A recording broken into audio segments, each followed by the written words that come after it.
Hey guys, it's Logan with UGiOh. We had a box tournament here today at Locals, and I think we had like right at 20 people.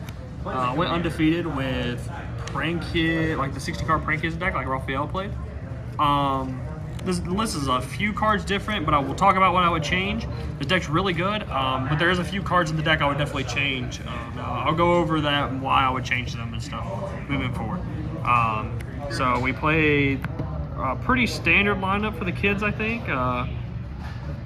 3 Lamsies, 3 Fansies, 3 Dropsies, and 2 Roxies. I think this is a good lineup. I sided out of Roxies a lot going second because you have a higher chance of seeing a kid if you're drawing 6 cards, so never want to draw multiples going second, so I sided out one of those a lot. So yeah, you could definitely cut Roxies to 1 though, but I never really drew hands where I drew too many kids, so that was a good. 3 plays. This is the best kid because we play Magician Souls in our deck. So it's a spell, so it draws us a card after searches our kid, and it helps chain block if our opponent has a board. Then we have 1 Pranks, 1 Pandemonium. You never want to see this card, you never want to draw it, so unless you draw multiple Pranks, and we're trying to prevent that. So, and then the 1 Instant Fusion. It's all like the Prank Kids cards. Then we have the Brave engine, which is the best engine in the game. I think everyone knows. Everyone's tired of this engine probably, but you have to play it. And we played the Foolish just for another copy of this. This engine's insane in Prank Kids. Just helps you chain block. There was like multiple games where I just didn't see a kid, and I just still won because I just had Brave plus DPE in my deck. So it's crazy. Second package, Fusion Destiny, Celestial, and Dasher. So this engine's really good in Prank Kids.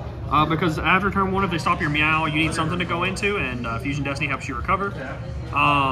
Also, it's just DP is broken, so drawing 2 and Prank Kids deck's really good.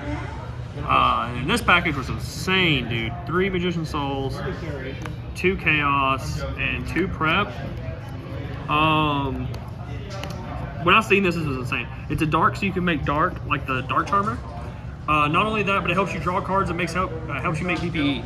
So it allows you to push through like Nibiru, stuff like that. And it also just allows your Brave engine just to become so powerful. It also just gives Prank Kids like another push, because like if they stop your normal summon and they think, oh, all I can do is like Brave, you summon DP, you summon Magician Souls, draw 2 after you bounce some stuff, which is really good going tech as well. This is an extender. Then to tie all the engines together, 3 Small World. This card was not good.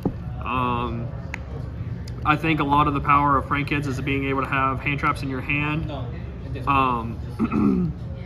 After you do your ending board, so even if they interrupt you, you still end with like a DPE plus hand traps or whatever, or like Butler plus hand traps. And this card is a -1, and you usually use a hand trap to dig for 1 of your combo pieces. So that's what I don't like about the card. I sided it out a lot because like if you're trying to play through hand traps, being down a card is actually not ideal, because like if they do end up stopping you, you want to have like multiple hand traps in your hand to stop them from going off, so you can stop their push. Then we have 3 Nibiru, 3 Effect Veiler, 3 Ghost Ogre, 3 Ash Blossom, 3 Imperm, 3 Droll, and 1 Bell. So what is this? 18, 19 going second cards. I would cut this, I think, and figure out a way to play Gamma in my main deck, I think, because every time I drew Gamma, it was insane. Yeah. Droll's insane right now, though, I think, especially against the 60 card combo decks. Then we have Meow Meow, Double Doodle. I missed the 3rd one, so I'd probably find a way to play the 3rd. Bow Wow, Double Butler. It never came up.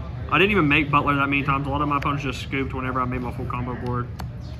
Rocket Ride, Weather Washer. It's all the Prank Kids. Then we have Verte and this. This is like what carries this deck, in my opinion. With the Magician Souls and stuff, super good. Dark. It just makes all the other DPE decks like super awkward, because if they put their DPE in the graveyard, you summon this, take their DPE, and then they're stuck. Link Karibo. This card helps make this card because with Pranks, the Pranks is a level 1, so you can just make it with this. It's also good with Magician Souls. It's also, you can do it with, I think Fansies is the level 1, so you can also make it with that. Link Spider. And then we have Unicorn and Access Code. Access Code is broken in this deck, so you have to play all different attributes. The extra deck was good. I would just find a way to play a third Doodle Doo, I think. Maybe cut a Battle Butler, but if Butler does get stopped and you can't recycle it, it does suck. So the side deck, 3 Lancia. This is a local side deck, but this card's really good against Flunder because like you want to stop their grind game because you can outgrind them if you can stop their grind game. So. That was a real one. 3 Gamma Hey, buddy. and a driver. This is the best hand trap of the format. I think it is. Honestly, I think it should be in my main deck. Especially because a lot of people are playing Crossout right now, and no one has this in their main deck. So, like, if you can hit them with this, and they don't have Crossout for this, they just lose. Because, like, a lot of time they let the high impact hand trap resolve, and then they just stop the nib or stop the whatever. Like, if they can play through it, and if it's Gamma as your second one, then they just lose. 3 evenly match. This card is really good in the Prinkin's Mirror. It's really good against like a lot of the rogue decks. Any deck that has a Brave token on the board is just a blowout. And then 3 Token Collector. This card's just versatile. It's really good against the 60 card decks. I don't know if I can continue playing it because those decks aren't that popular. Like if they open Rose Dragon plus level 7, this card doesn't really do much. But you do just need to draw hand traps against those decks. So I think. And then the last 2 cards is Feather Duster plus Call By. If I had to go back, I think I would cut these, or at least trim these down and fit Twin Twister in my deck for the mirror. Because I think Twin's really good. So that's the deck. Like I said, I think I would cut Small World, maybe cut the deck count down a little bit, like maybe cut it to 50 cards instead of 60. But the deck was really strong, and I definitely think this is one of the best decks in the format. So yeah, make sure you guys like, comment, subscribe, and peace, guys.